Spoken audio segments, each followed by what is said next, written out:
this is an iHeart podcast. Guaranteed human. You're listening to a podcast, so you're doing something else too, like maybe scrolling home listings on Redfin, saving places you like without thinking you'll get them, because that's what house hunting has become. But Redfin isn't built for endless browsing. It's built to help you find and own a home. Redfin agents close twice as many deals as other agents, which means when you find a place you love, you've got a real shot at getting it. Redfin helps turn saved listings into real addresses. Get started at redfin.com. Own the dream. Thank you for calling the Bombas Comfort Line. Bombas make socks, slippers, tees, and underwear made with the highest quality materials. Press 1 for comfort, 2 for style, 3 for donation. You chose style. Bombas has styles for whatever you enjoy. You can run in Bombas, lounge in Bombas, dress them up, dress them down, but always give back in Bombas. Because with every item purchased, another is donated. Bombas, comfort worth calling for. Go to bombas.com/audio and use code AUDIO for 20% off your first purchase. That's BOMBAS.com and use code AUDIO. Hey, this is U.S. Olympic gold medalist Tara Davis Woodhull. And I'm U.S. Paralympic gold medalist Hunter Woodhull. As athletes, our lives are about having a clear path. And a team that you can absolutely trust. So when it came to getting the best mortgage, we chose PennyMac. PennyMac is proud to be the official mortgage provider of Team USA and you. Learn more at pennymac.com. PennyMac Loan Services, LLC, Equal Housing Lender, NMLS ID 35953. Licensed by the Department of Financial Protection and Innovation under the California Residential Mortgage Lending Act. Conditions and restrictions may apply. Support for the show comes from Public, the investing platform for those who take it seriously. On Public, you can build a multi-asset portfolio of stocks, bonds, options, crypto, and now generated assets, which allow you to turn any idea into an investable index with AI. It all starts with your prompt. From renewable energy companies with high free cash flow to semiconductor suppliers growing revenue over 20% year over year. You can literally type any prompt and put the AI to work. It screens thousands of stocks, builds a one-of-a-kind index, and lets you backtest it against the S&P 500. Then you can invest in a few clicks. Generated assets are like ETFs with infinite possibilities, completely customizable and based on your thesis, not someone else's. Go to public.com/podcast and earn an uncapped 1% bonus when you transfer your portfolio. That's public.com/podcast. Paid for by Public Investing. Brokerage services by Open to the Public Investing Inc. Member FINRA and SIPC. Advisory services by Public Advisors LLC, SEC registered advisor. Generated assets is an interactive analysis tool. Output is for informational purposes only and is not an investment recommendation or advice. Complete disclosures available at public.com/disclosures.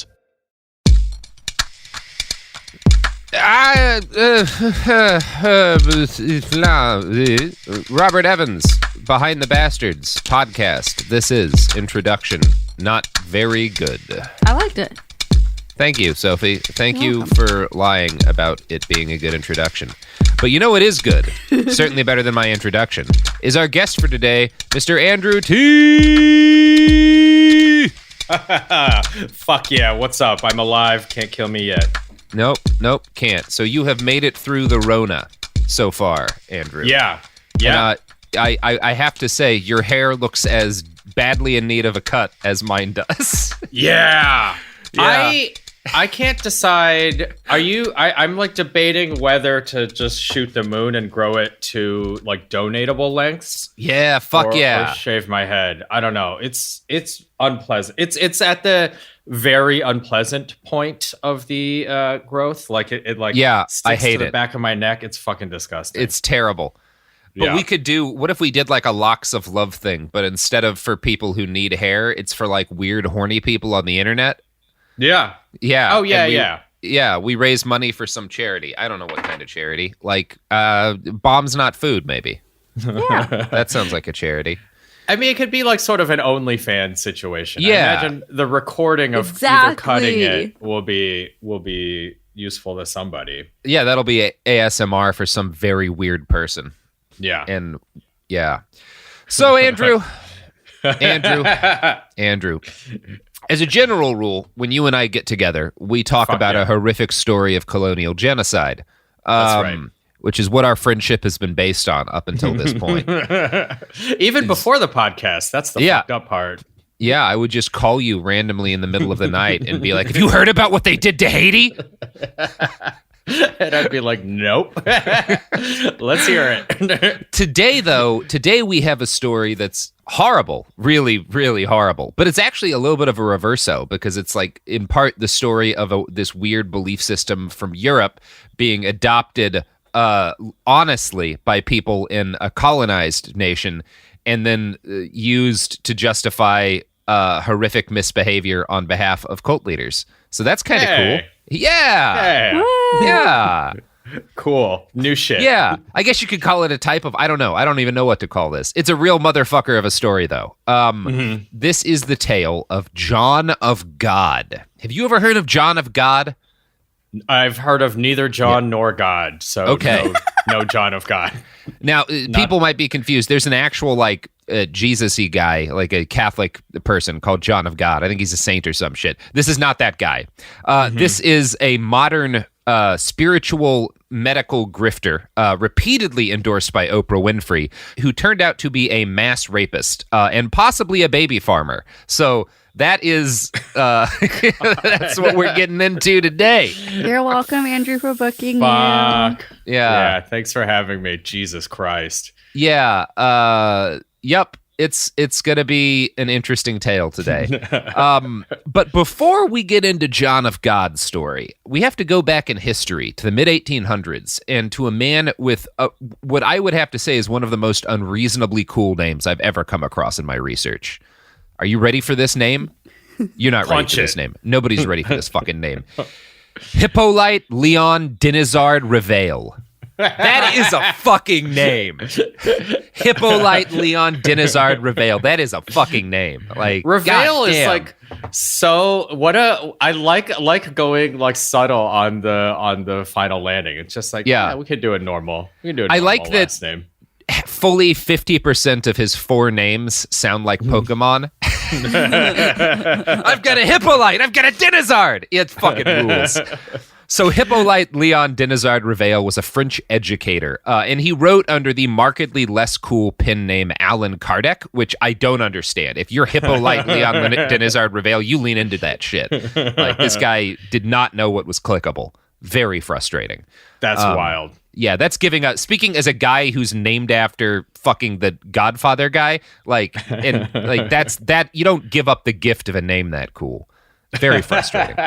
So anyway, under the boring name Allan Kardec, he wrote a series of books about spirits, and Kardec's core contention was that all living animals were inhabited by immortal spirits that bounced around from body to body over the ceaseless aeons. Kardec also believed that spirits could become disembodied through a variety of causes, and that these free spirits could impact the world in positive and negative ways. Kardec's theories became the religion of Spiritism, which is still practiced around the world today. And it is particularly popular for reasons I don't really understand in Brazil. It has something like 3 million adherents there. Damn. Yeah. That is... I guess it's sort of like a French version of sort of like an animist type religion, right? I think you're very keen to recognize that, because I suspect it has a lot to do with that. And usually Spiritism winds up being kind of like a Spiritist Christian hybrid. And it does, you're right, it kind of does, because a lot of these places had sort of animist traditions prior to Europeans coming in and fucking shit up, and so Spiritism felt like this kind of genuine synthesis of these old traditions with, you know, the new Christianity. I think you're probably onto something there. I guess that's kind of the shit that happened with, like, Catholicism, you know, in South America, where it basically saints became a pantheon. Yeah. Or the polytheism. It's like, yeah, it's fine. Just a slight demotion and everyone's the same. Yeah, it's whatever. So we don't hear a lot about Spiritism today in the United States. And probably the reason why is that a sizable number of what were originally the religion's chief pillars have just become normal facets of like fringe spirituality. Like a lot of stuff that was originally part of this spiritualism religion that Kardec cooked up just kind of became things that like people who like crystals all believe. Yeah. Yeah. Yeah, and even Christianity, kind of like mainstream evangelical Christianity in the United States, has even absorbed a number of spiritist beliefs, or at least different Christian cults around the world have done that. And in a number of places, including Brazil, this has led to spiritual healers becoming a very big deal. Spiritual healers are individuals who claim to be able to carry out magical healing sessions because their bodies act as conduits for dead medical doctors, saints, and sometimes just God himself. Now, in the United States, this is often seen in Pentecostal communities, who I talk about a lot because people need to know more about them. They do. Have you ever seen like spiritual surgery sessions? Oh, shit. I feel like I can imagine it, but I can't think of one. But yeah. Yeah, it's kind of like laying on of hands type shit, and laying on of hands. But then they'll like pull their hands away. They'll be like, "Oh, there's a tumor inside you. The devil's put a tumor around your heart." And then they'll pull their hands away, and they'll have like a bunch of bloody pieces of meat in their hands, and it's always like chicken or something. Like they get guts from like an animal, and they do sleight of hand, like magician shit, to make it look like they're kind of like that guy in Temple of Doom pulling out, diseased organs. Like that's a big thing in the United States. And it's cool. Yeah. It's a big thing in the parts of the United States that I'm going to guess most people don't know anything about. Like most Americans would be like, this isn't a big thing in the United States, but you're wrong. Yeah. Yeah. I mean, it is like nice how the state of the art of like 16th century magic has kind of remained the same. It's like if you can palm a chicken heart, you can get away with a lot. Yeah, the most important thing to realize about just the world is that people have never been dumber than they are now, and they have never been smarter than they are now. Human intelligence, regardless of the actual amount of knowledge that exists, is a flat plane. So, spiritual surgery is a thing that happens here in the United States, and it's a thing that happens all over the world. The various kinds of spiritual healing traditions have existed since time immemorial. There's like a whole tradition of it over in India that has nothing to do with Christianity. It's like shit like this has been happening for thousands of years, right?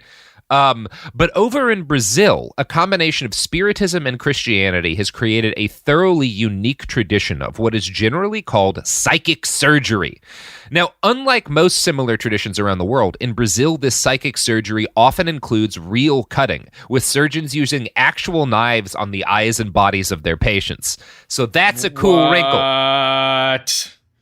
That's fucking crazy.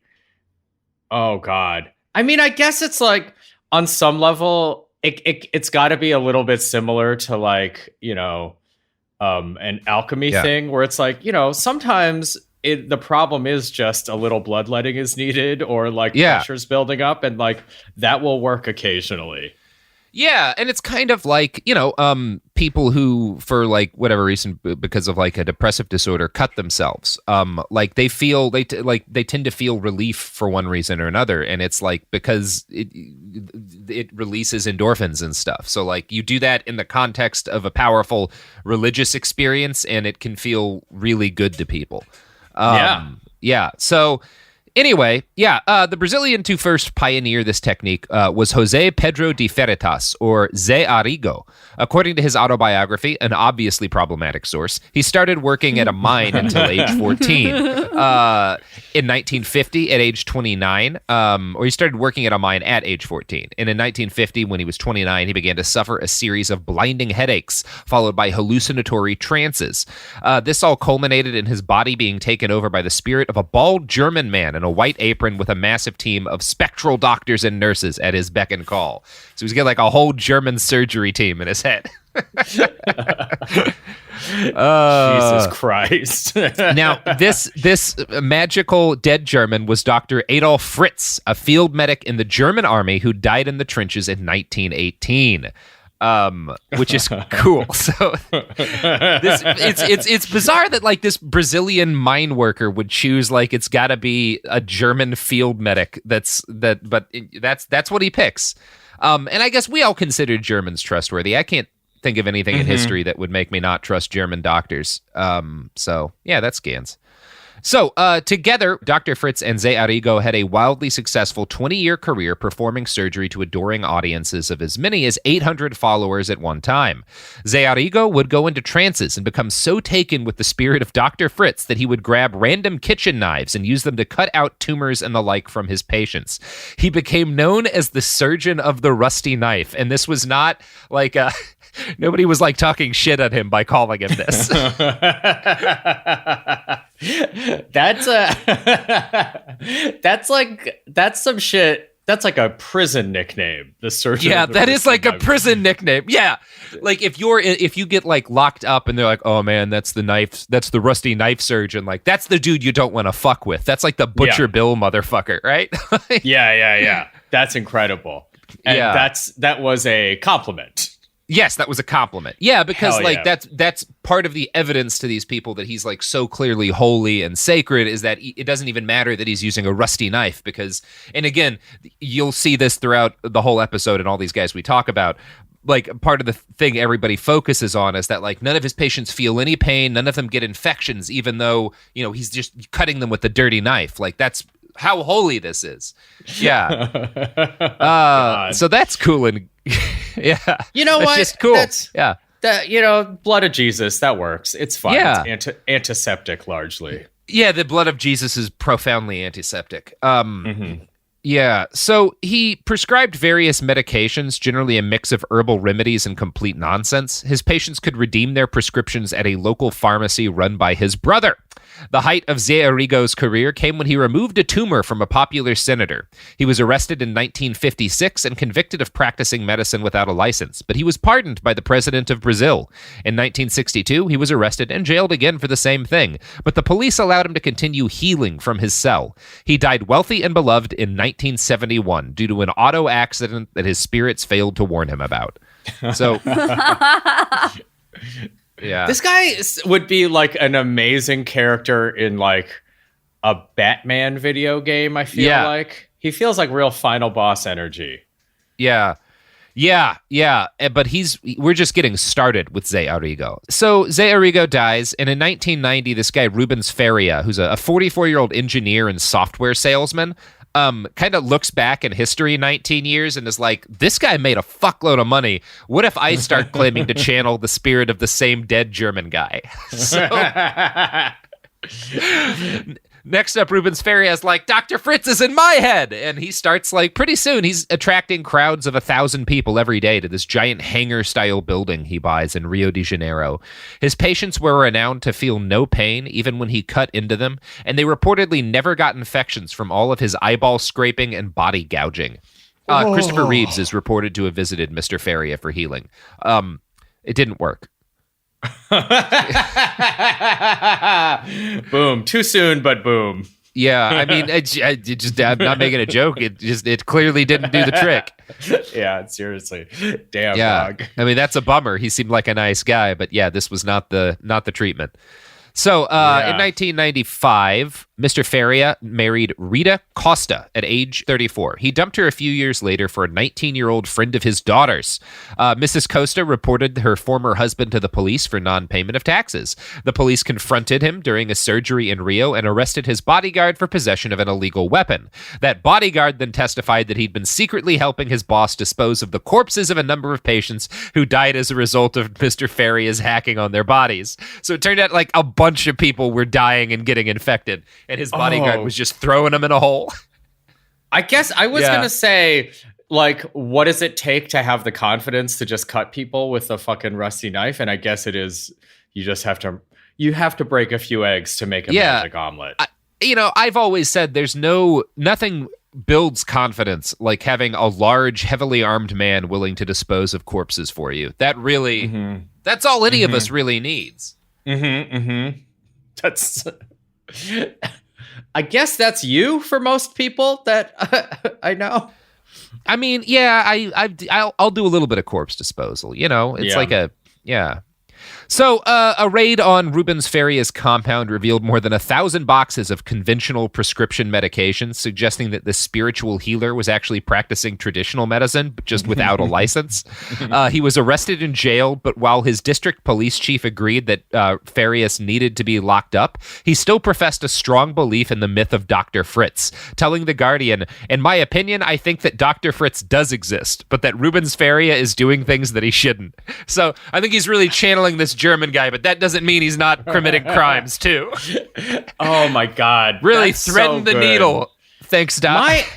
My favorite is that reminds me a little bit of I've known various people that have gotten out of Scientology, and the worst of them sometimes say shit that is basically akin to like, well, I don't agree with all the homophobia and all the cult stuff, but obviously Xenu is real and, controls our lives through a series, shit like that, where I'm like, it's like, it's just about the practice of it, not like the underlying like logic of it. It's amazing. Hey, I mean, I worship L. Ron Hubbard, not for his spiritual teachings or any of the things he wrote about space aliens, but for his ability to get boats full of young people to search for gold that his past life buried. That's exactly. That's what I celebrate about LRH.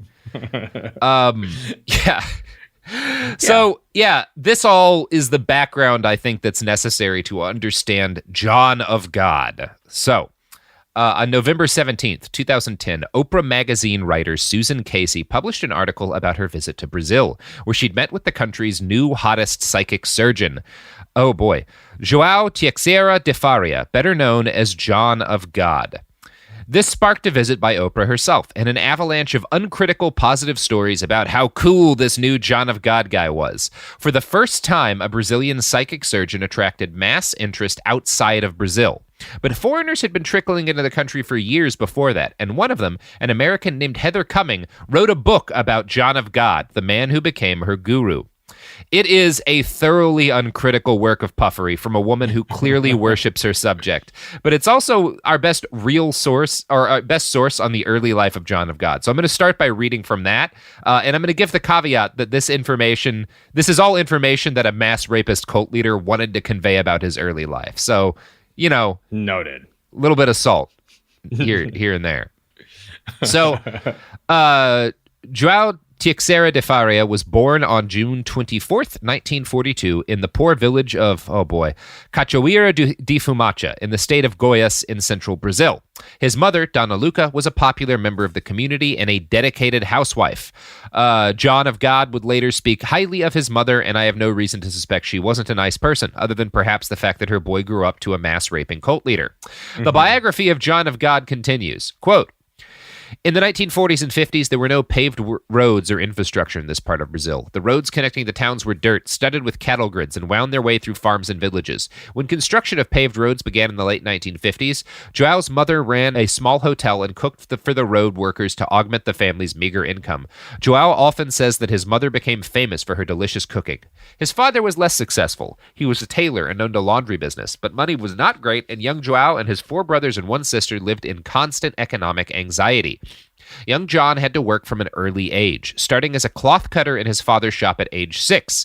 He only attended 2 years of primary school before economic necessity forced him to end his formal education and take up a series of increasingly brutal jobs. Now, that's what his biography says. That's not the only version of that we have. A 2005 ABC News profile on him notes that based on interviews with people from his hometown, quote, he is said to have been so rebellious that he was thrown out of school after the 2nd grade and could not keep a job. So that's a different version of his background. Sure. Yeah, but probably either more. way, yeah, shit was, he had to do some shit. He got up to some shit and did some shit.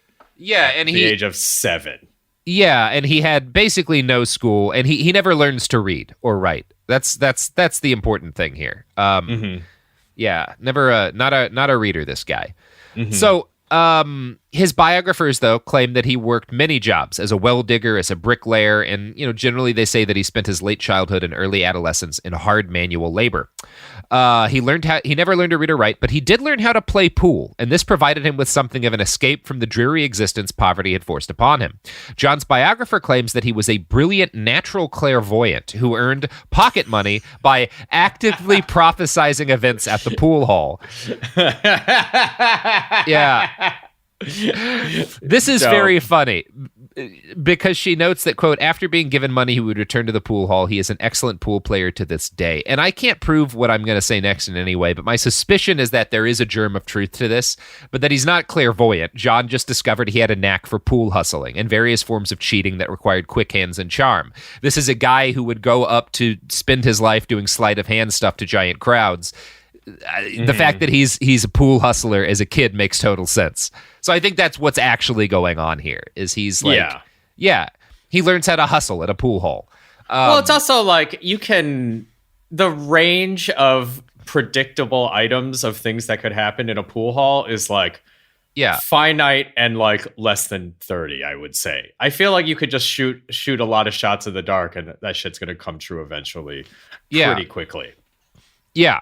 So, he spends a lot of time as a kid in a pool hall. He learns sleight of hand. He learns how to grift. So far, the biographical information that we've got from his biography by his follower Heather Cummings has been broadly reasonable. This changes with this next paragraph. Quote, he also remembers walking into the fields with the villagers and pointing to roots and plants that would heal their ailments.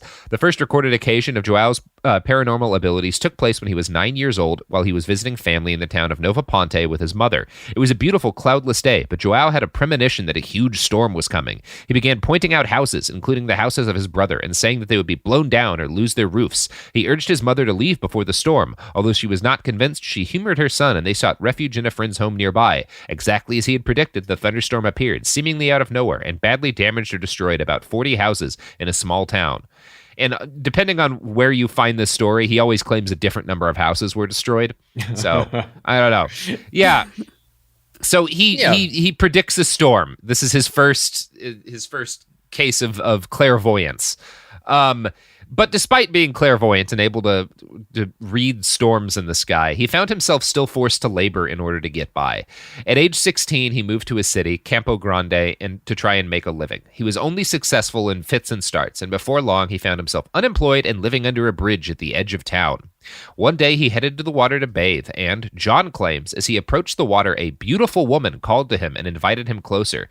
They talked for hours. The next day, he returned to the water to speak with her again, but he found a brilliant shaft of light in her place.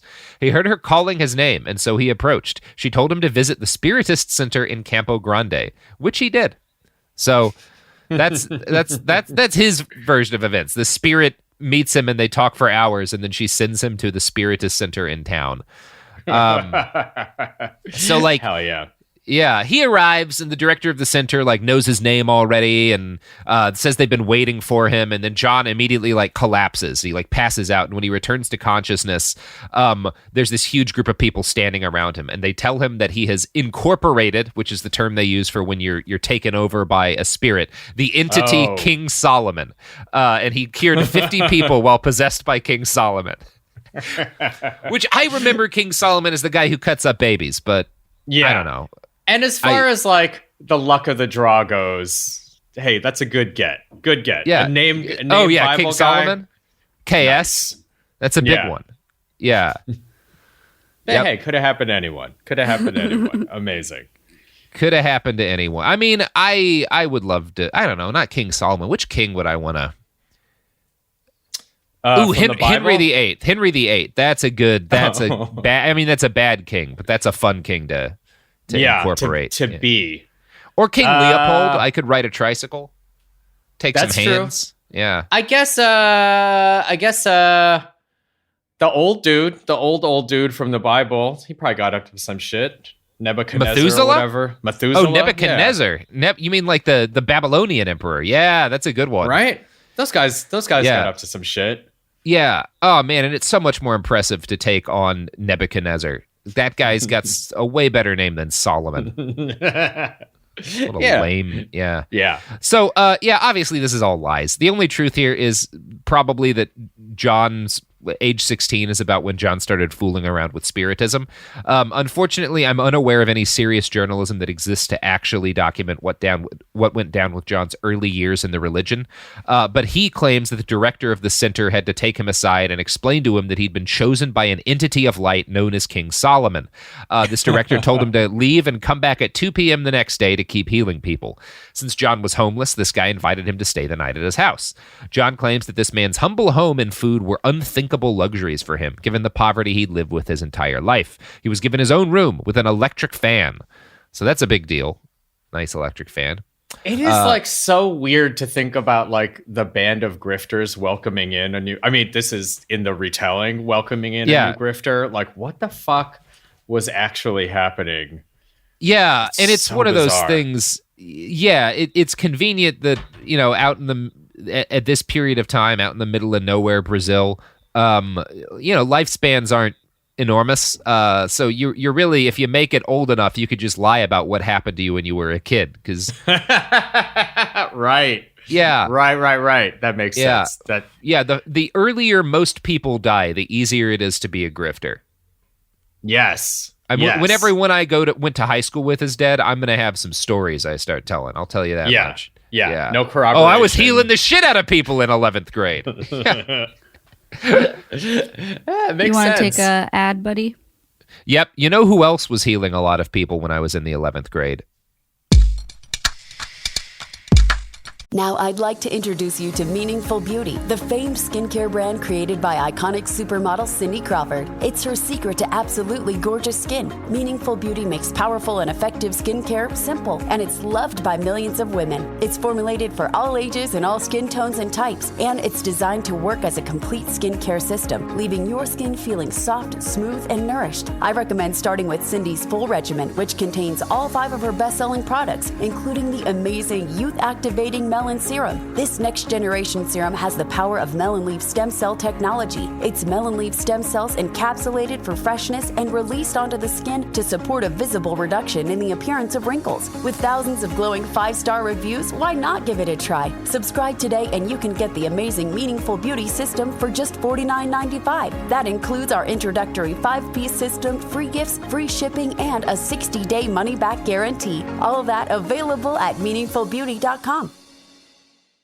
Support for the show comes from Public, the investing platform for those who take it seriously. On Public, you can build a multi-asset portfolio of stocks, bonds, options, crypto, and now generated assets, which allow you to turn any idea into an investable index with AI. It all starts with your prompt. From renewable energy companies with high free cash flow to semiconductor suppliers growing revenue over 20% year over year, you can literally type any prompt and put the AI to work. It screens thousands of stocks, builds a one-of-a-kind index, and lets you backtest it against the S&P 500. Then you can invest in a few clicks. Generated assets are like ETFs with infinite possibilities, completely customizable and based on your thesis, not someone else's. Go to public.com/podcast and earn an uncapped 1% bonus when you transfer your portfolio. That's public.com/podcast. Paid for by Public Investing. Brokerage services by Open to the Public Investing Inc. Member FINRA and SIPC. Advisory services by Public Advisors LLC, SEC registered advisor. Generated assets is an interactive analysis tool. Output is for informational purposes only and is not an investment recommendation or advice. Complete disclosures available at public.com/disclosures. This is Jacob Goldstein from What's Your Problem? Business software is expensive, and when you buy software from lots of different companies, it's not only expensive, it gets confusing, slow to use, hard to integrate. Odoo solves that because all Odoo software is connected on a single affordable platform. Save money without missing out on the features you need. Odoo has no hidden costs and no limit on features or data. Odoo has over 60 apps available for any needs your business might have, all at no additional charge. Everything from websites to sales to inventory to accounting, all linked and talking to each other. Check out Odoo at odoo.com. That's odoo.com. Tired of spills and stains on your sofa?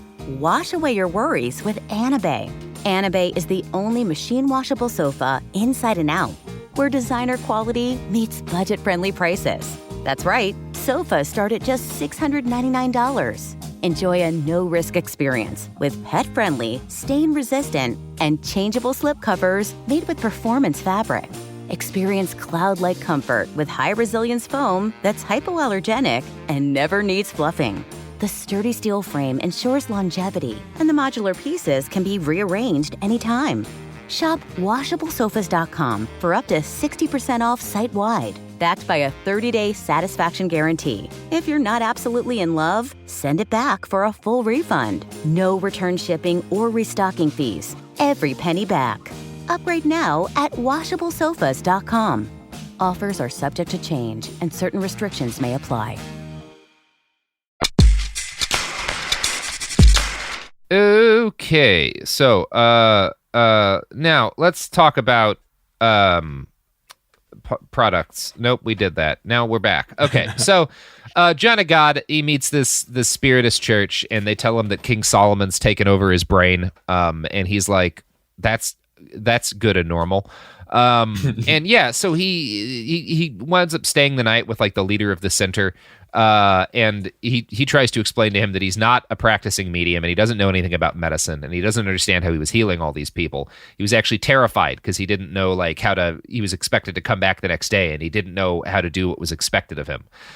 But as soon as he gathered at the Spiritist Center the next day, King Solomon took him over again and he kept healing more sick people. John claims this went on for months while the more experienced Spiritist practitioners educated him on the nature of the entities that increasingly took over his body. He became known as Medium John, and his new teachers said, it is kind of funny. Medium John. It's like the sequel to Big John that's not as good or rhythmic. Medium John. Just Medium John. Every morning at the mine, you could see him arrive. He stood 5'8" and weighed 135. Kind of medium at the shoulders and medium at the hips. And everyone knew it was okay to give some lip to Medium John. It is like so juvenile to find confusing medium with medium, but that is so funny to me. It's very so funny. So his new teachers told him he needed to devote his whole life to healing other people. And this, his biographers claim, started a 5 or 6 year period of traveling throughout Brazil, healing the sick and the suffering. He became known as João Curador, or John the Healer. Through his biographers and in interviews, John always makes sure that people know that he is a healer, but he also at the same time always firmly rejects being called a healer. So he makes sure that people knows that everyone started calling me John the Healer, but I'm not a healer. The entities that channel through my body are the ones doing the healing. I'm just a conduit. So it's very important to him that you believe both things. Mm-hmm. So this has a nice side benefit of allowing him to argue that he isn't practicing medicine without a license, which is handy when you're practicing medicine without a license. I don't know if you've ever practiced medicine without a license, but you got to be careful with it. So he's shifting the blame to literal King Solomon, essentially. Yeah, exactly. If somebody dies while he's performing psychic surgery, it's the dead king's fault. Mm-hmm. That's a hell of a loophole. That's genius. I mean, I am going to start blaming all of my many crimes on King Solomon. I'm not even gonna lie to you about that. That seems like a very good idea. Well, especially the baby chopping thing, because he's got the baby chopping. He's got previous MO on that. Yeah, I mean, yes, officer, I was going 135 miles an hour in a 55, but if I didn't, this fucking king ghost in my head was going to chop up some babies. Like, do you want me to go a little faster or you want some chopped up babies? That's all I got to ask you. Yeah. Yeah. It's up to you. Up to you, it's cops. Up to you, cop. Seems reasonable to me. You want me to heal you? Let me pull out some chicken gizzards and pretend to rip them from your chest. So his biographers next note that while he did his extraordinary work of healing, Medium John was persecuted by members of the medical and religious establishments. He claims that they were threatened by his presence and that he lost count of the number of times he was arrested for practicing medicine without a license. John traveled constantly, never more than a few steps ahead of the law. He finally got a break in 1962 when Brazil was thrown into turmoil by a violent coup. His biography says the country suffered a revolution and a military government came into power. The reality is that Brazil's democratically elected socialist president, João Goulart, was overthrown by a military coup backed by the U.S. government. A conservative military dictatorship would rule Brazil for the next 20-ish years. John's biography glosses all over all of that because the advent of a military dictatorship worked out really well for him. Medium John traveled to the capital, Brasilia, and offered his services as a tailor to the military. Quote from his biography: because he was so young, he was not commissioned to create uniforms, but was given an opportunity to sew a consignment of work pants. His expertise impressed his new employers, and he was soon promoted to full-time tailor and assigned to make uniforms for the army. Medium João continued his healing work quietly on the side, but word of his gift soon spread throughout the barracks. One day, he incorporated an entity who operated on the wounded leg of a doctor, which healed immediately. The doctor was enthralled with Medium João's gift, and from that day on, he became the spiritual healer for the military and civil authorities. He was promoted to master tailor and became their protege for nearly 9 years. Consequently, he was protected from persecution during that time and traveled extensively throughout Brazil with the army. So there's a lot that's interesting there. The most fascinating thing to me is that so the army comes to believe that this is a magical healer, and as a result, they promote him to master tailor, which is this is an interesting choice. I mean, it's just like keep him in the ranks, I guess. Yeah, keep him in the ranks, keep a paycheck going to the guy while you dictatorship Brazil. Look, I'm not gonna backseat dictatorship. You know Brazilian what? Government. There's a lot of bureaucracy. You can't just insert like witch doctor, surgeon general. Yeah, that's like a year 8 of the dictatorship thing at best. You know, you gotta. Oh my God, I want to be witch doctor, surgeon general so bad. That sounds even better than Reverend Doctor, to be honest. You just have to, you have to work within the available structures until such time as you don't. Yeah, I got really fucked up fighting those partisans the other night. I got a bullet in my arm. I got to go to the master tailor to deal with this. Yeah. So John claims that the experience of working as a protege healer / tailor with the dictatorship instilled in him a deep desire to become a successful businessman. His fawning biographers explain that he, quote, needed money-making expertise to support his spiritual purpose. This is so he doesn't sound greedy. Wonderfully, they claim John just happened to have a great head for business, and his financial success has allowed him to fund his healing mission, all without charging patients a dime. This is absolutely a lie, but incredulous white Americans bought it for years. So basically, he claims that he became a great businessman, and that's how he's able to fund his free healing hospital. The reality is like literally the opposite. He makes a bunch of money healing people, and he used it to buy like ranches full of cattle and stuff. But makes sense. Whatever. Yeah. Now, from this point on, the story of Medium John has a decent amount of documentation, so we're going to depart from his terrible, terrible biography. But before we do, I want to turn to his biographers for an explanation of exactly who these entities that take over John are. They describe the entities as transcendent spirits who are, quote, able to use Medium João's body to produce cures by performing visible and invisible spiritual surgeries. Quote, Medium João can incorporate approximately 37 entities, but only one entity can be incorporated at a time. The specific entity may change, however, depending on the needs of an individual patient. In addition to the entity incorporated at any given time, there is a highly evolved group of thousands of spirits who actually work on a person while the incorporated entity oversees healing. This group is referred to as his phalange. One spirit might specialize in diabetes or heart problems, another in emotional afflictions. These entities serve humanity in the hopes of alleviating pain and suffering on the earthly plane. This service is part of their evolutionary process. So he's a whole hospital of ghosts. Jesus Christ. That's having like support staff in this like fake like spiritual slavery the best part system. It's like I mean, I guess it makes it sound more plausible on some level. Like, oh, how could you possibly do this? No, we need, the help of thousands to cure your fucking whatever. Oh, yeah, no, I got nurses. Yeah, is it ever like, oh, I'm sorry, no, the guy who could help you, he's out on vacation. We just have like the dude who helps me cut people's eyes. Do you need an eye cut? Yeah. Oh, that's the other side of it. Is if I were designing my own version of some cockamamie bullshit, I feel like it would involve as little true body horror as possible. Like no, people love that shit. Oh Yeah, I man, guess people that's love true. getting fucking cut into and blood and shit. Like if you really want to if you want to get some cult shit going on, you got to get gross with it, man. Yeah, it's part of it. It's part of it, but so the physicality. Yeah. That's why, not everyone's made to be a cult leader, Andrew. I don't think I got what it takes anymore. I believe you could be a cult leader, but you're it takes some sacrifice. Yeah. I don't have the willingness to put in the reps to really get good. Yeah. There's a lot in common. Being a cult leader has a lot in common with having great abs, right? They both take, you either have to be born with the right genes or you have to put in a lot of time on the bench. Yeah. And it's not happening for me. Yeah. Well, that's we all make choices. Yeah. There's not happening yet. I'll see. We'll see. We'll see where life takes me. It would be cool to be able to incorporate the spirit that could just give you incredible abs. Like one of them has to know how to do abs, but okay. So John claims that after a few years of making money and getting in good with a brutal dictatorship, his entities told him it was crucial he expand his work and heal more people.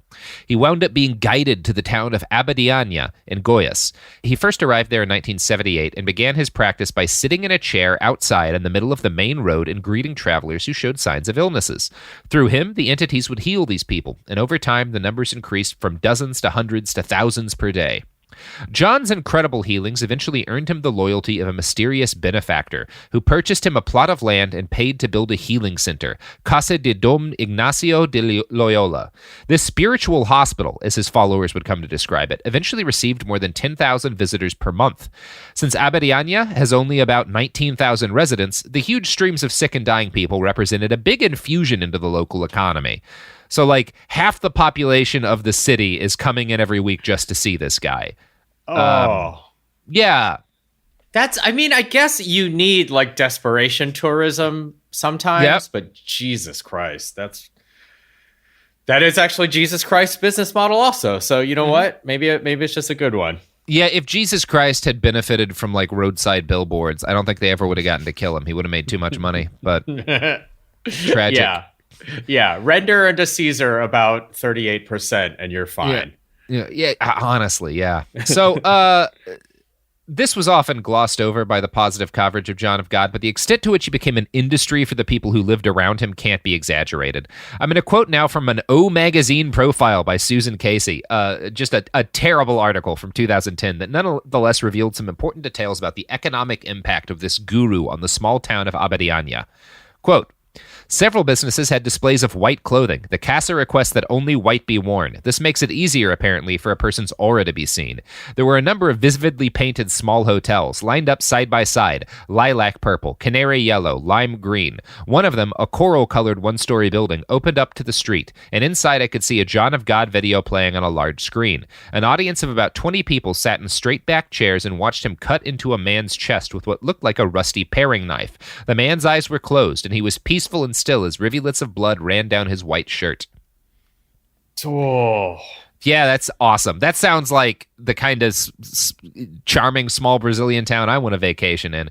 Just have a couple of fucking mojitos and watch some guy commit surgery on people. Hell yeah. Yeah. This is like some midsummer shit. This is like insanity. Nice. Yeah, imagine like you're just backpacking through Brazil and wind up here on accident, and it's like, oh no, I have erred.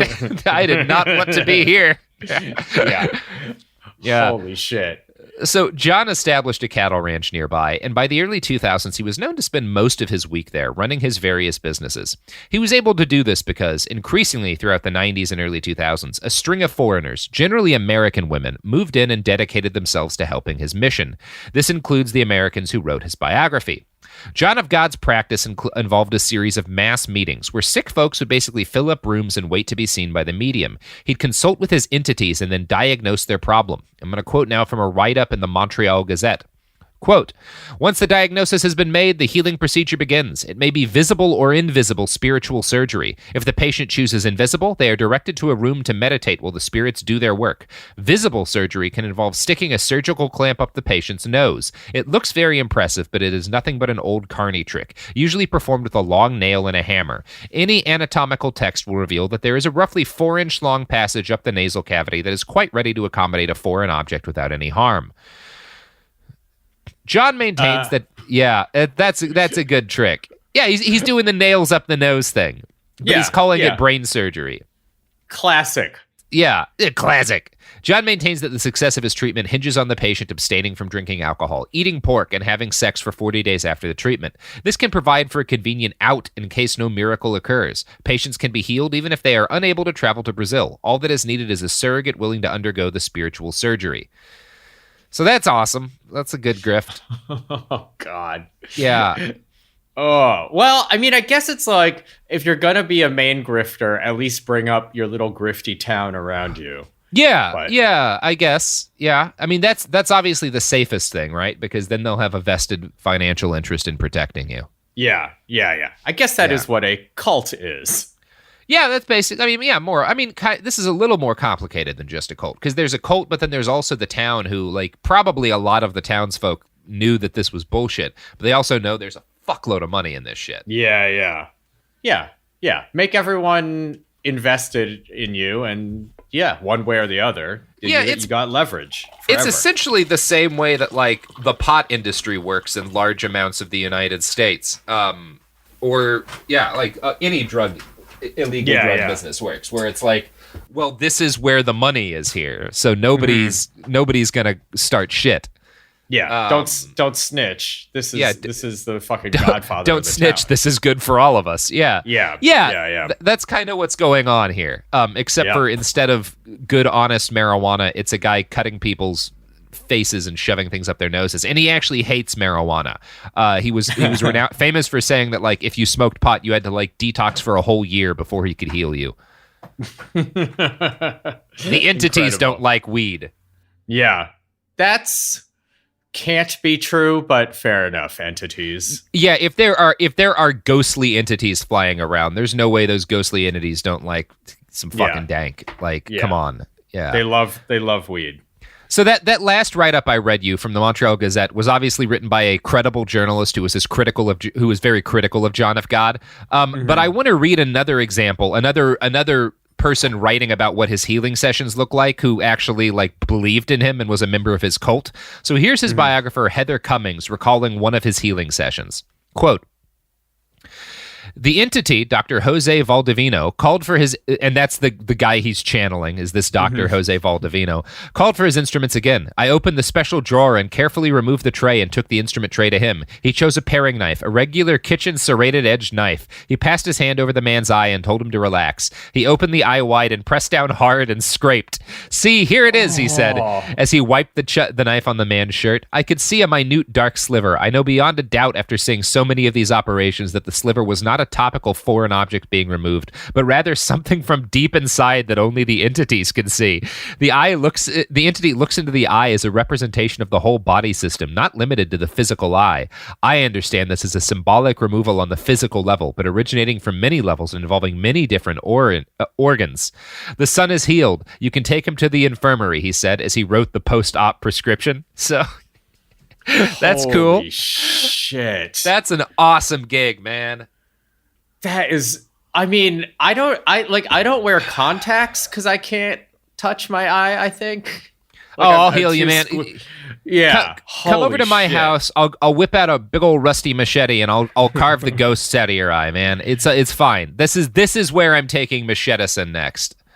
Damn. God, man, that's an easy bonkers. Grist. Just start slashing people's fucking faces. It's fine. Holy shit. Oh, man. And then, yeah. Can you imagine the first time you try this shit? Like, this'll work.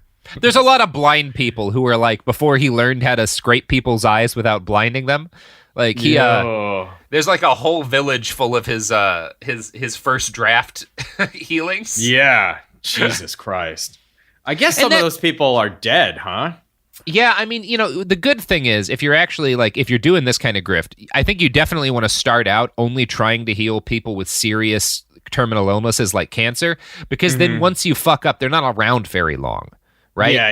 Yeah, that's really key. Yeah, a lot of good advice on how to start a medical grift in this episode. So take notes. When society collapses, some of you are going to do very well remembering this stuff. So, like as that story noted, John of God would write prescriptions to his patients, and all of these prescriptions were for a specific herbal pill mixture sold in John of God's own pharmacy. The pills were mostly passion flower, and by some accounts, they've netted John more than $10 million a year. He also gets a cut of the sales of the white clothes, the hotel fees, the sales of blessed water, and the sales of healing crystals, which he prescribes to his followers. So you can see why no one in Abadiânia had any interest in questioning whether or not John of God was legit. He did face occasional challenges from members of the Brazilian government, particularly folks in the medical establishment who were leery of his psychic surgery. But this sort of woo is extremely popular in Brazil, particularly among rural voters, and John of God was both rich and connected, so it is not surprising that very little was ever done. What's more surprising is the degree to which foreign journalists bought into his shtick. In 2005, ABC News sent a small team to Abadiânia to meet John of God. They put together a documentary basically posing the question of whether or not he was a healer or a bullshit artist.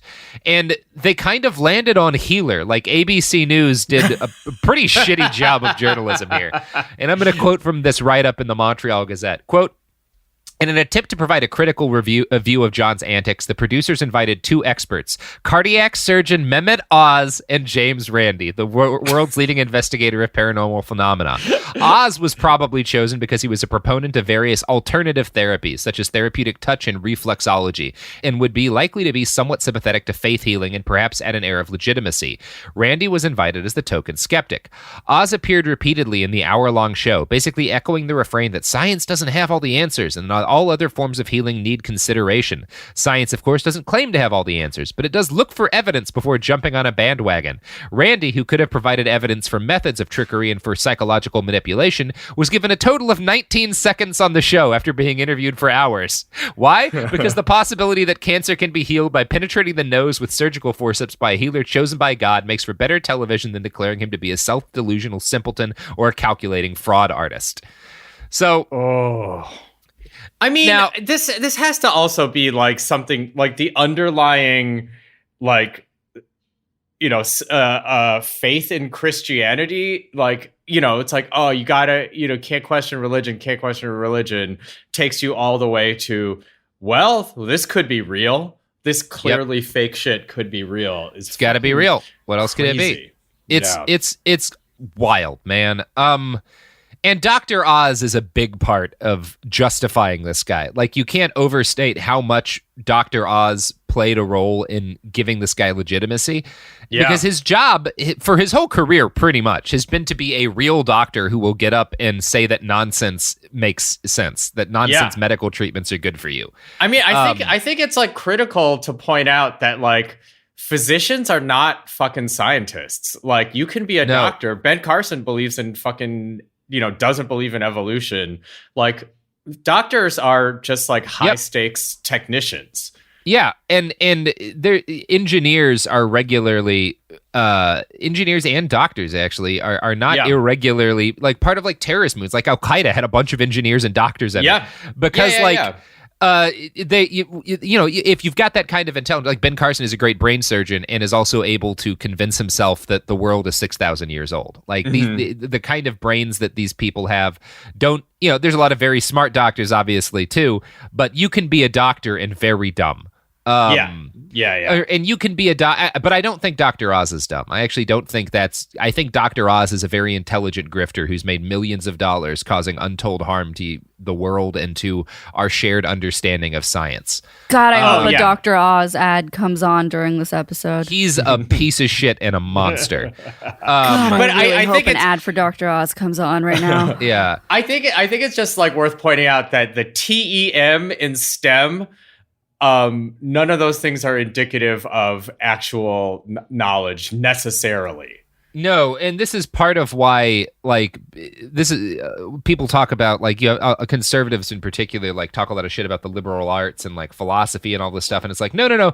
The reason why engineers and doctors should have some grounding and all that education is to stop Dr. Oz's from coming about. Like, it's to give people like a broader understanding than just like, if you get really good at one incredibly narrow technical thing, you can convince yourself to believe all sorts of of stupid bullshit because you're a very smart person who doesn't have a wide-ranging education, and it's very easy for those sorts of people to convince themselves of the dumbest things in the world. Yeah, and who are highly rewarded for it. Yeah. So like, yeah, you watch like any Silicon Valley person make a pronunciation on anything outside of business, and it's like, oh, you are less educated than the average person. You are bad at reasoning. And when a bunch of these people who are really good at one incredibly narrow task wind up responsible for a wide range of things, you have stuff like a viral epidemic get wildly out of hand and kill tens of thousands of people. But hypothetically. Yeah. And Dr. Oz is, of course, a part of that and was like urging people to take bullshit medical treatments during the coronavirus epidemic because he's history's greatest monster. He was also cited repeatedly in that 2010 O Magazine article because, of course, Oprah gave Mehmet Oz life and nursed him at her metaphorical breast of publicity. And I'm going to quote from that next. So this is the write-up in O Magazine that really put John of God on the map. Quote, 5 years ago, Oz had participated in a primetime live segment focusing on John of God. He examined hours of film footage from the entity's healings. He'd looked at scans and biopsy reports, and there were results he couldn't explain. The shrinkage of an aggressive tumor, for instance. This guy has a glioblastoma, which is a very deadly brain tumor, Oz recalled. It was grade 4. They biopsied it and proved it. As an added credential, the biopsy was done at Dartmouth Hitchcock Medical Center, a prominent hospital. I took those films down to my radiologist, along with a new set of films the patient had taken after his visit to John of God, which showed the tumor had calcified and essentially died. Now, I don't know Dr. Oz's radiologist, but I do know that Dr. Oz himself is a famous charlatan and a liar. I can't speak to the specific case, but it's worth noting that no other doctors got to look at this information. I can, however, speak about other cancers that John of God claimed falsely to have cured. In 2005, South African singer Leah Melman refused breast cancer surgery to be treated by John of God. She claimed to have been cured by him and showed up on Oprah Winfrey's show to tell everyone the good news about how Brazil's miracle healer had cured her untreatable cancer, which actually was treatable, that she just chose not to get treated. She died of her untreated cancer 2 years after her Oprah appearance in 2012. Oprah did not post a retraction based on any of this, of course. Some of this is probably due to the fact that there were many, many other grateful patients, all too eager to come forward and share their own stories of miraculous healing. That 2010 article by Susan Casey included the stories of several charismatic foreigners who claimed to have been cured by John and now worked for him or made money taking groups to be healed by him. I'm going to read one example. This is a quote from that O Magazine article, which you can only find it on the Wayback Machine because once this guy got accused of rape by literally hundreds of people, Oprah pulled the article. But I found it on the Wayback Machine. And if you want to be really angry at an unspeakably shitty journalist, and Susan Casey is one of the very worst who's ever done the job, read that article because it will make you want to punch holes in your wall. So I'm going to read a quote from it now. So get your hole punching hands ready. Over a good Chilean red, Edwin, an ordained minister, motivational speaker, and author of The 4 Spiritual Laws of Prosperity, recounted the story of her brain aneurysm, deemed inoperable by 5 neurosurgeons. Get your affairs in order, she remembers being told, and try not to sneeze. That's how fragile I was, she said. So I did it. I went out and got my living will, my durable power of attorney. But then I realized, I'm not ready to go just yet. She laughed at the memory. That's all it is now. After her dire diagnosis, at the urging of her prayer group, all of whom say they received the same vision of John of God curing her, Edwin traveled to the casa. I was nervous and I was skeptical, she said, but what did I have to lose? Almost immediately, the entity performed invisible surgery on her, a 40-minute process that involved sitting in a group meditation with her right hand over her heart. Nobody touched her, but Edwin remembers, I could feel things moving around in my head. It didn't hurt, but it was different. Afterwards, she collapsed in exhaustion for 24 hours. Days later, she was told by her guide the stitches would be removed. That night, I could feel ping, ping, ping, like stitches being pulled out. Eventually, a CT scan revealed the truth. Her aneurysm was gone. I'm so grateful, she said, nodding toward the heavens. Since then, she's been back to the casa once at Christmas, and now she was headed there for a third time, bringing a group of 20 people who also sought healing. So this is the level of journalistic rigor that we're getting in this article. Mm-hmm. O Magazine, everybody. The mention of the wine is particularly choice. Oh, it's got to be, yeah. Revolting. Yeah, Oprah Magazine was definitely like, it was entirely geared at getting wine moms to believe spiritual nonsense and not get their cancer treated. Jesus Christ. I mean, Robert, you want to take an ad break real quick? Yeah, you know what else doesn't care if wine moms get cancer treatment? The products and services that support this podcast. They don't give a good goddamn. Great. And that's the Behind the Bastards guarantee. Hi, I'm Cindy Crawford, and I'm the founder of Meaningful Beauty. Well, I don't know about you, but I never liked being told, oh, wow, you look so good for your age. Why even bother saying that? Why don't you just say you look great at any age, every age? That's what Meaningful Beauty is all about. We create products that make you feel confident in your skin at the age you are now. Meaningful Beauty. Beautiful skin at every age. Learn more at meaningfulbeauty.com. Support for the show comes from Public, the investing platform for those who take it seriously. On Public, you can build a multi-asset portfolio of stocks, bonds, options, crypto, and now generated assets, which allow you to turn any idea into an investable index with AI. It all starts with your prompt. From renewable energy companies with high free cash flow to semiconductor suppliers growing revenue over 20% year over year, you can literally type any prompt and put the AI to work. It screens thousands of stocks, builds a one-of-a-kind index, and lets you backtest it against the S&P 500. Then you can invest in a few clicks. Generated assets are like ETFs with infinite possibilities, completely customizable and based on your thesis, not someone else's. Go to public.com/podcast and earn an uncapped 1% bonus when you transfer your portfolio. That's public.com/podcast. Paid for by Public Investing. Brokerage services by Open to the Public Investing Inc. Member FINRA and SIPC. Advisory services by Public Advisors LLC, SEC registered advisor. Generated assets is an interactive analysis tool. Output is for informational purposes only and is not an investment recommendation or advice. Complete disclosures available at public.com/disclosures. This is Jacob Goldstein from What's Your Problem? Business software is expensive, and when you buy software from lots of different companies, it's not only expensive, it gets confusing, slow to use, hard to integrate. Odoo solves that because all Odoo software is connected on a single affordable platform. Save money without missing out on the features you need. Odoo has no hidden costs and no limit on features or data. Odoo has over 60 apps available for any needs your business might have, all at no additional charge. Everything from websites to sales to inventory to accounting, all linked and talking to each other. Check out Odoo at odoo.com. That's odoo.com. Tired of spills and stains on your sofa? Wash away your worries with Anabay. Anabay is the only designer sofa that's machine washable inside and out, starting at just $699. Plus, Anabay sofas are pet-friendly, stain-resistant, and feature changeable slipcovers and modular pieces. Get up to 60% off site-wide with a 30-day money-back guarantee. Visit washablesofas.com to get yours now. That's washablesofas.com. Offers are subject to change, and certain restrictions may apply. We're back. Oh, my gosh. What a great... I don't know. Whatever this is.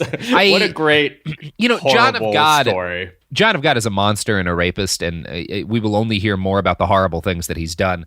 But I can't have the same kind of hatred for him that I can for these fucking O Magazine grifters and Dr. Oz. And I don't know why. I think it's because on like a global level, the amount of harm that these people do is so much higher. And it's also so much like... This is going to sound weird, but like the horrible physical crimes that John of God committed, like he just went out there and committed with his own body.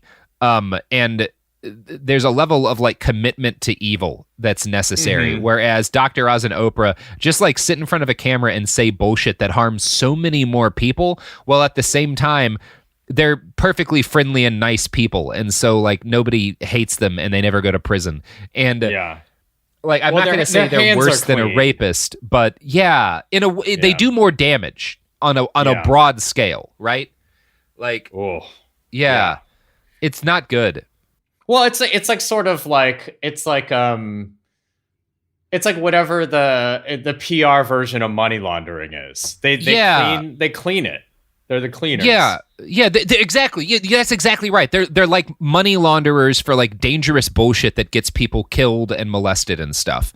Yeah. And they are responsible in this case for sending thousands of potential victims to this guy who again turns out to rape hundreds of people. And like they're being sent there by Oprah, but all she gets is traffic for it and more money, and everybody loves Oprah. And if she ran for president, she would absolutely win. And it's fine. And it's just fine. Because she's a friendly, nice person. I'm sure if I got to hang out with Oprah, I would enjoy her company. And I would forget momentarily the horrors that her brand has brought into the world. And that's very frustrating to think about. Although, to be fair, actually, if she were to graduate to the level of American president, she would once again be in company where, probably relatively speaking, her hands are relatively clean. I hate to say it, but I suspect she would not be the worst president of my lifetime. Oh my God, she might be the best. Yeah. It's entirely possible. Both things are true. You can be the friendly face of a lot of horror, and still be the best president. Yeah, I would still vote for her over the current guy or even Joe Biden, to be honest. So here we go. Like, it's fucking wild. This is so dumb. We shouldn't have presidents or billionaires like Oprah, but whatever. Yeah. Anyway, that O Magazine article has been scrubbed from the internet because of all the rapes and stuff. I almost recommend finding it and reading it just to get a crash course in how to write a really irresponsible article about a cult leader. Susan Casey should be in some sort of journalist prison, but instead she went from being Oprah's editor-in-chief to working as the creative director for Outside Magazine, the editor of Sports Illustrated Women, and the author of a ridiculous-sounding book on dolphins. And I am sure that I have ruined any chance of publishing an Outside Magazine now, which bums me out because I would much rather do that than write about Nazis, but I don't like Susan Casey, and I think she's very irresponsible. Yeah. She's the journalistic equivalent of like taking your 9-year-old out shooting for the first time and just getting blackout drunk first. I mean, is it like, because it's like, so generally there's this like a vested interest in promoting like spirituality and Christianity on some level. And like, cause it's like when you encounter these people, are you not at any point like, hey, this seems fucked up? It's so wild to me that they don't have that instinct. You know, the key is that all of the people surrounding John of God, because you don't spend much time with him. You spend a lot of time around these like, and they're mostly like white American ladies who like love his shit, and they're all the same kind of, they're all Gwyneth Paltrow kind of people, and they're all like well-heeled and friendly and charming, and they know how to speak to a specific segment of the population, and those people find them trustworthy. So Susan felt the need to visit John of God, the author of that O Magazine article, so she could write a terrible article. But the ailment that sent her there was the fact that her father had tragically died very young, and the resultant grief had nearly broken her. She went to Brazil for healing, and she basically claims that John of God put her into a trance during one of his mass healing sessions, and she was able to visualize her father in paradise. Knowing that he was happy and off living his eternal life allowed her to move on. And that's all fine. Like, seriously, grief is the worst thing ever, and there are way worse ways of coping with it than paying a guru to help you to hallucinate heaven or whatever. Do what you got to do to get by. I'm not going to blame her for that. What I will blame her for is the utterly uncritical way that she wrote about John of God's bullshit, like his claims of being able to perform surgery without even touching people. So here's another quote. When you consider the countless unseen things that have undeniable power, sound waves, microwaves, radio waves, emotions like anger or envy, wind, and of course the awesome universal power of love, it seems silly to rely on the naked eye for proof of anything. Yet that is what we do. Numbers on charts and graphs, x-rays, those we believe in. But belief without documentation, something we perceive with one of our five senses, is considered is considered blind faith. Sweet, but we don't really trust it.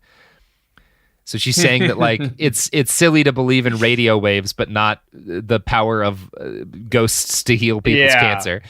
The hand waving of naked eye into evidence is fucking revolting. She is hand waving so hard it could power a fucking windmill farm. Like Jesus.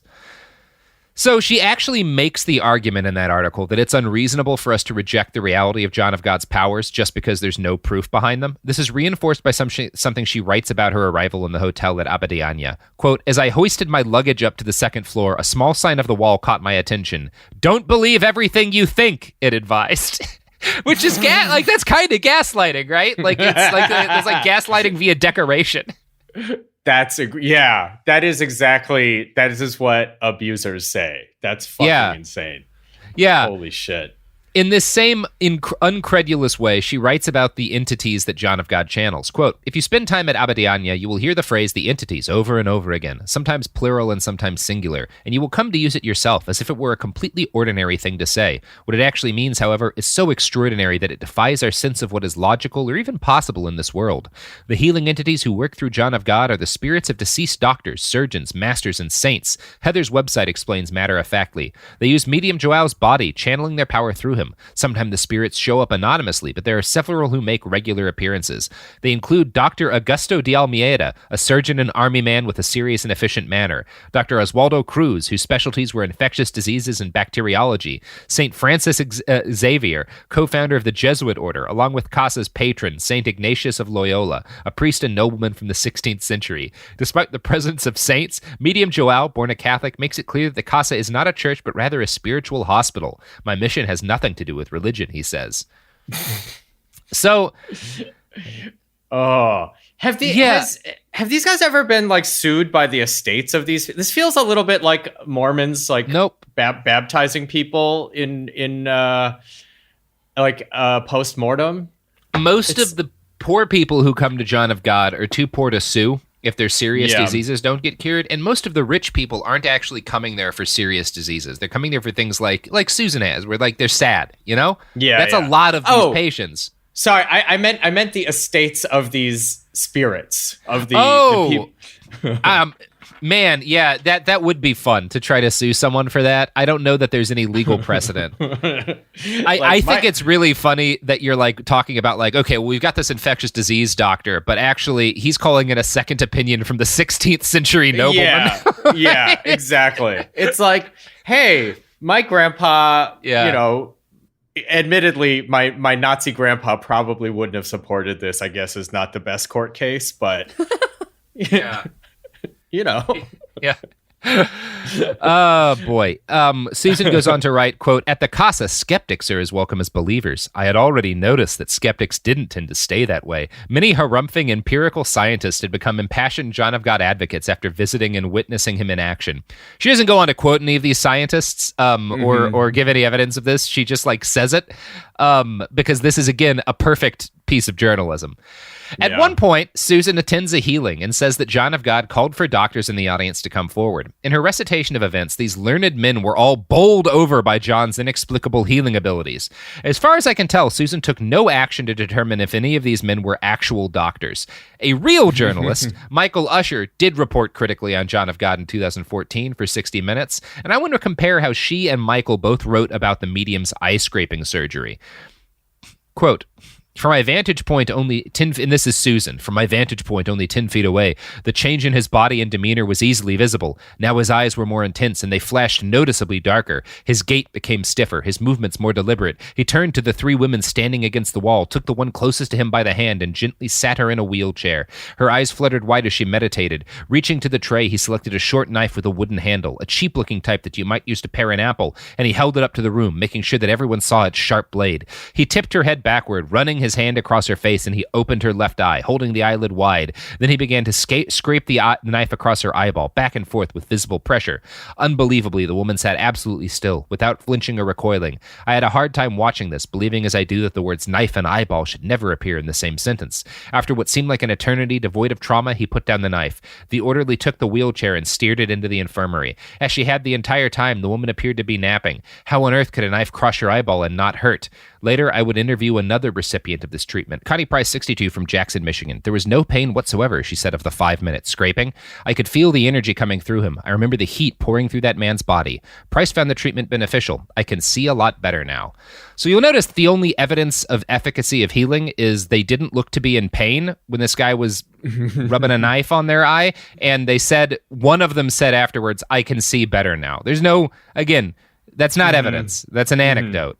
And that's not an anecdote based on like actually testing her eyesight. Is that? And also it's like, isn't the whole thing, there's like, are there nerves on your eyeball? Because that's how they do like LASIK, right? They just, It's actually really easy to it's the same thing with like it's actually very easy to rub a knife and even cut a little bit on an eyeball without somebody being in horrible pain.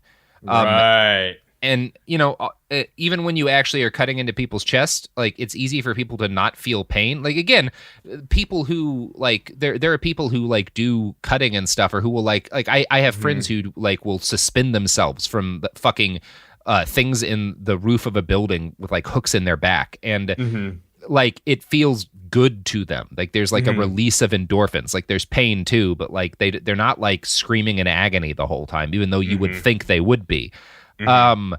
Like, there's, yeah, exactly. Like, the fact that these people don't report pain or anything isn't weird, and is part of like a long documented history of people experiencing temporary relief from faith healing and stuff like that. There's nothing mysterious about it. For decades, Pentecostal revivalist preachers have done things like pray over people with injured legs and then have them discard their crutches and dance around. And the explanation for how this works is the same as the explanation for why, if you throw your back out, you might find yourself forgetting the pain during a moment of extreme danger or extreme excitement. Like, it's just... Sometimes our brains override our experience of pain. It happens. It's a thing that people do. It's like those stories of women lifting cars off their babies. So, yeah, that's how Susan Casey uncritically reports on a healing session. Here's how a real journalist, Michael Usher, reports on a pretty much identical healing session. John of God is not a surgeon. He is not a trained doctor, yet he is presented with a tray of medical instruments, scalpels, and all sorts of scissors. He takes a scalpel and scrapes eyes. He sticks knives and scalpels of some sort down the back of people's throats, and he claims he is getting to tumors. He claims he is getting to the root of people's illnesses. He claims he is getting to what makes people ill or sick. None of it is done with an anesthetic, and you don't even know if what he's using is sterile. Yeah. That feels about right. A large part of why John of God's magic seems to work is the fact that he performs it all in public, among and in front of a large and enthusiastic crowd of true believers, many of whom also happen to be desperately ill. John tells them that they can all help fuel his work and heal themselves by sitting in the current and basically meditating for hours while he does his thing. As Susan Casey writes, on any given day, maybe 400 people form the current, spelunking so deeply into their interior realms that they might well be asleep or anesthetized. While doing so, they refrain from opening their eyes or crossing their arms or legs. These things, they are told, cut off the flow of energy as surely as would kinking a hose. So, this at is least cool. At least and she good. said they were told in that one. Yeah. If I'm throwing a lot of shade on Susan Casey for her bad article here, it's because her choice to platform John of God with no critical thinking or even an attempted examination brought his line of bullshit to the eyes and ears of millions of vulnerable people. Oprah Winfrey had her on her show in 2010, and one of the millions of women who watched that episode was a Dutch choreographer named Zahira Leinke Mouse. She suffered from sexual trauma, and Winfrey's episode, Do You Believe in Miracles?, convinced her that medium John could heal her. She waited in line twice to receive his healing after traveling to Brazil. On her first visit, he prescribed her some of his herb pills. When those didn't do the trick, she went back and he offered her a spiritual cleansing in a rare private session. From the Washington Post, quote, she waited until everyone in line had their turns, until finally she was alone, and John of God invited her into his office, and then into his bathroom. That's where Mose says he raped her, all while leading her to believe it was part of her healing. Jesus. Now, Mose was one of hundreds, and perhaps thousands, of rape victims of John of God. And I want to end on this note to get to the point of like what's really happened here, which is that an American industry based on uncritically looking at spiritual healers funneled victims into this guy's hands and allowed him to achieve a level of influence and basically like built a spider web for this fucking spider of a man. So we're going to continue the story of John of God in part 2, but right now we're going to continue the story of Andrew T. of God's pluggables. Oh, shit. Just go to the Yo, Is This Racist podcast. I met Andrew T. His last name is spelled T-I everywhere. That's it. That is it. Well, I'm Robert Evans. You can find me on the internet at behindthebastards.com. You can find me on Twitter at iWriteOK. And if you want, I will just sort of rub a machete all over your eyes. It's going to cost you, I don't know, let's say I don't take any money, but we do ask for $3,000 donations to our medical center. So give me $3,000 and I'll rub a machete on whatever part of your body you want. That's the guarantee. That is a guarantee. Absolute guarantee. And I also have a podcast called The Women's War. It's upbeat. It tells you about how to make things that don't suck out of your society when it sucks. So maybe listen to that too. And I don't know, go in Christ and cut up people's eyes. Mm-hmm. Yep. That's the podcast. Yeah, it is. Dope. That's part one of the podcast. Okay.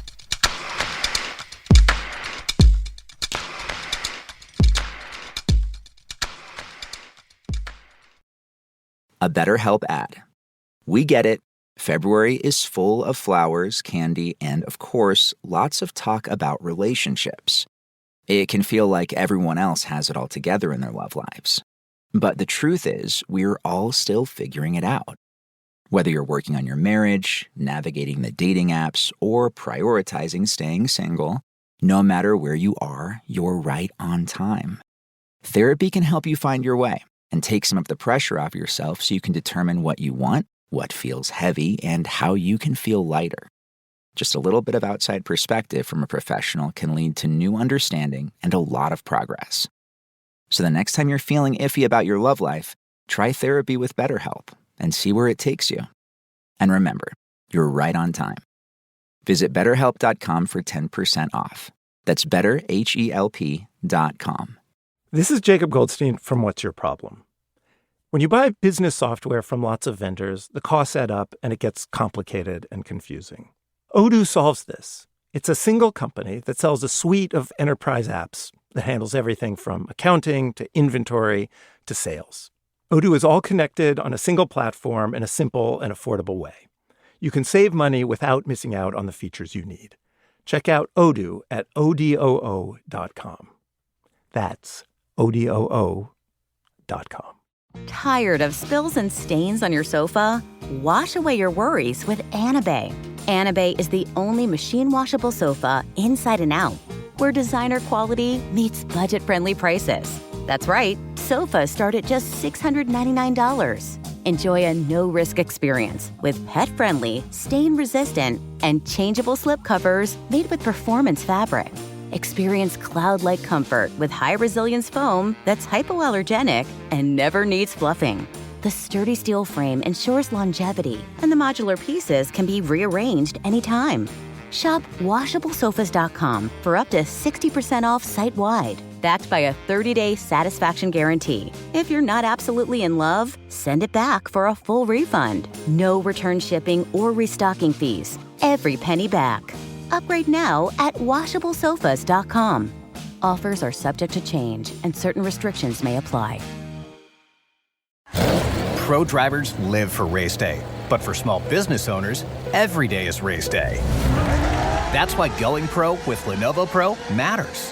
One-on-one advice, IT solutions, and customized hardware powered by Intel Core Ultra processors keep your business on the right track. Business goes pro with Lenovo Pro. Sign up for free at lenovo.com/pro. Lenovo. This is an iHeart podcast. Guaranteed human.